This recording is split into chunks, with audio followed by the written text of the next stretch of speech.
Hello everyone, চলো আজকে share করছি what I it in a day. সকালে উঠে তো জল খেয়ে নিয়েছিলাম, তারপরে ছিল হচ্ছে সেদিন গণেশ চতুর্থী। তো এখানে বেশি কিছু ব্রেকফাস্টে করিনি, গণেশ ঠাকুরের লাড্ডু খেয়েছিলাম আর মা পিঠে বানিয়েছিল এসব, আর একটু ঝালের জন্য ভুজিয়া নিয়েছি আর চা। তারপরে একটা ডিম সিদ্ধ খেয়েছিলাম। আর সেদিন ছিল আমার বান্ধবীর বৃদ্ধি, সকালে ছিল, তারপরে সেখানে গেলাম আর সেখান থেকে এসে লাঞ্চ করেছিলাম। লাঞ্চে ছিল হচ্ছে মিক্স শাক, এটা কিন্তু আমাদের ঘরের শাক, লাউ মাছের মাথা দিয়ে, আর ছিল হচ্ছে আয়ের মাছের ঝোল আলু দিয়ে।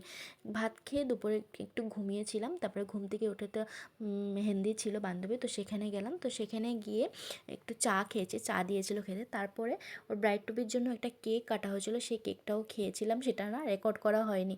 তারপরে তো বাড়িতে এসে গেলাম, বাড়িতে এসে ডিনারটা কমপ্লিট করলাম। দুপুরে লাউ মাছের মাথা দিয়েছিল, আর মা বানিয়েছিল হচ্ছে শুটকি, আলু বেগুন টমেটো দিয়ে, আর ছিল হচ্ছে মাছ। তো আজকের মতো ভিডিওটা এখানেই। তোমাদের কেমন লাগলো অবশ্যই জানিও। দেখা হচ্ছে পরের ভিডিওতে, বাই।